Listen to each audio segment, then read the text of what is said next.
The pump track, physically demanding. Your whole body's working so hard. Your upper body, your legs, your lungs, everything. Surely you can use this for training. You're the perfect person.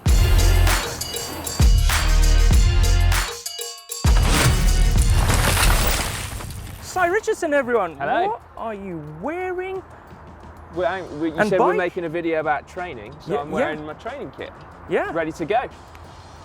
Okay, well, that's GCN for everyone. What are you wearing?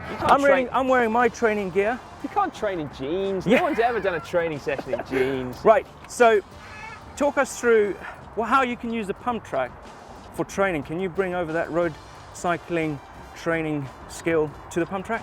Absolutely, I think the pump track is probably a great place to train. I mean, I don't know much about pump tracks, but I know how hard you have to work when you go around it, and that is always one of the fundamental parts of a training session. Yeah. I reckon if we go back to basics a little bit, you always have to ask yourself what you're training for. So whether you're doing a downhill race or you're doing an enduro race or something brilliant like a cross-country race. And then you also have to then make sure you're adding enough variety in your training. So that would be why the pump track would be perfect, because you could do, your trail riding and you could go to the gym, and then you come to the pump track because your body likes variety in training. Every training session is a little stimulus to make it better. Yeah. And so the more variety you got, the better your body gets, basically. Perfect. Whilst I ride a pump track, I can go 4 times around it and feel absolutely dead. I stop, I want to throw up, I just want to give up. But it's so much fun riding a pump track.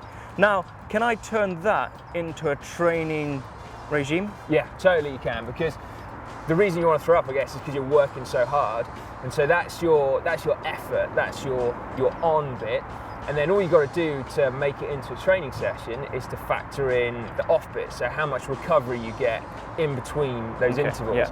What's like the longest you could do on a pump track? If you were kind of backed off on your effort and just went round a bit slower, how many could you do? Okay, so depending on the pump track, on this one I reckon I could do 20 laps and feel kind of good. Cool. Yeah. I reckon, so that gives us like the scope then of all the sort of durations of intervals that you could do. Yeah. And so maybe you could then look at it and think, well, I could do like really short, hard intervals, like those 3 laps, 4 laps when you want to be sick.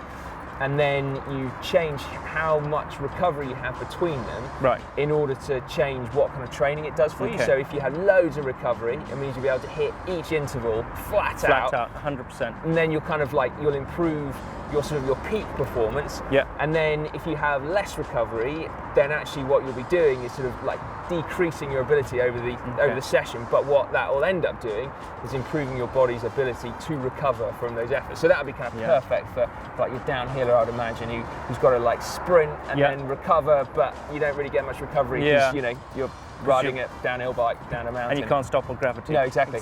and then the longer ones, you could think, well, that's like my endurance session, so I'm going to do 20 laps, and then I'm going to have a longer period of recovery, and then do another 20 laps, and then maybe you look to then build up and go, well, I want to do 25 next time, and then 30 and so on. Okay. Now talking about that, building up on those laps, can you help me structure a training plan now? Yeah, absolutely. With interval training? Yeah. Like set me a goal, see if I can do it? Sure, man. Good man. So 3 laps, full gas. Full gas, 3 laps. Okay. Ready? 3, 2, 1, go.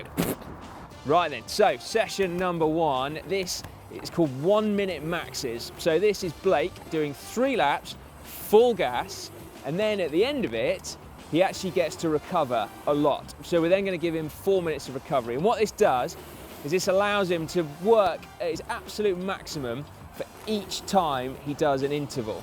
And so we're then going to be developing his anaerobic engine, his type 2A muscle fibers, which are the ones that allow him to put out massive power but also recover. So this is going to make him a faster bike rider at the end of the day. Oh man. Well, mate. Feel the burn. Nice. There we go. Right. Recovery starts now. Oh. 4 minutes. 4 minutes. How's that? My thighs are burning. 3rd lap, they're burning. So if you do 6 of those reps in total, but you get loads of recovery in between, and then that's 6 1 minute maxes is a really good training session, I think. And then you get to go home, put your feet up, Have a cup of tea. have a cup of tea, a bowl of porridge, back on it the next day. Yeah? Okay, Blake, Yeah. 4 minutes recovery is nearly up. We now need to go back out there, do another 3 laps, full gas, like squeeze everything out. Yeah. And then you're gonna get your recovery again. Okay, we're gonna be doing 6 sets in total.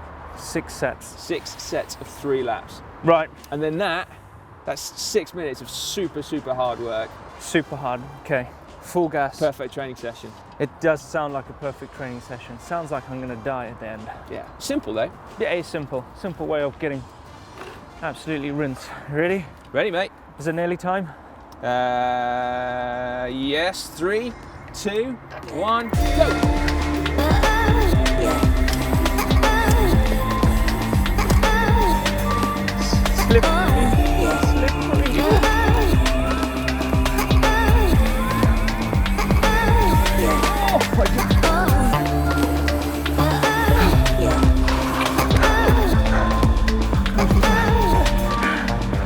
At the end of those 6 sets, you're going to be feeling like you want to go home anyway. So that's the aim, is to get to the end of it totally done. You reckon you can do that? Yeah. 4 minutes, another break. Yeah. Okay. And then another 4 of those. Okay, my friends and I love to see how many laps. We have a challenge. Who can do the most laps on a pump track at a steady speed? Now, can we use that as a training regime? Yeah, totally. So you were talking earlier about doing 20 laps, right? Yeah. So at your kind of pace, that's about 5 minutes. Okay. And a 5-minute effort is a really, really useful length of effort, because whereas your 1 minute is kind of boosting your anaerobic capacity, Yeah. 5 minutes is when you start using a different kind of energy source, your aerobic capacity. And so that's when you're talking about actually still using oxygen as well. And so it's going to be working your muscles in a really different way, and it's going to be allowing them to train in a different way as well. You have to do fewer sets, so you won't be able to do 6 of them. Yeah. But you want to maybe look at doing your 20 laps, then having a big recovery in between, and then do that 4 times in total. So that's 20 minutes. 20 minutes. It's not going to allow you to ride like marathons, Yeah. but it's going to... It's going to help. Yeah, and it's going to boost your VO2 max as well, which is important for any aspect of mountain biking. You got me. What is VO2 max? You're going to ask me that. So your VO2 max is basically a measure of your body's ability to utilise oxygen, okay? Okay. So Blake is now underway on his VO2 max boosting maximal aerobic power session. So the key to this is to work really hard for 5 minutes. So in this case, that's going to be 20 laps. And then you get nice full recovery in between before going again. And in total, we're going to be doing 4 sets of these 20 laps.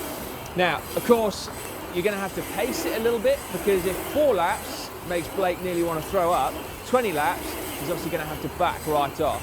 So the key then is to be feeling like you're coming up to max with about 1 minute to go of your 5 minutes. So the first minute is going to feel nice and steady.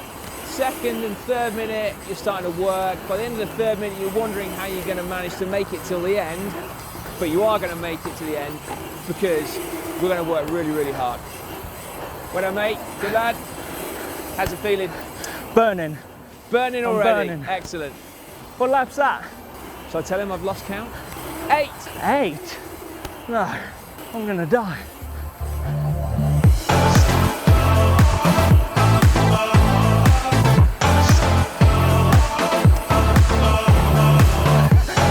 Are you dizzy yet? Yes. If I had a bell, I'd ring it for you. Come on. Come on, mate. Yeah. Come on. Oh my goodness. Good work, man. Thank you very much. Oh my God. How long's the break? Well, you want to kind of recover almost completely, actually, so you can give yourself like 10 minutes between if you need it. Yeah. Pump track. Works those thighs. Yeah, I bet, mate. Upper body. And your skill, because you've got to keep your flow.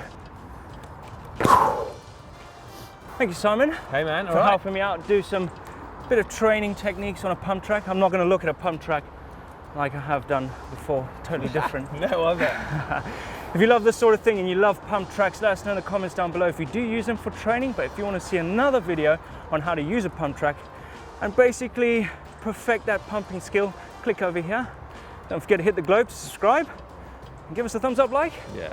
And we'll see you next time. Thanks, Si. We've got loads and loads of really great training videos on GCN as well, which I reckon if you like pump tracks, you'll definitely like GCN's indoor training for road bikes as well. So make sure you check those out.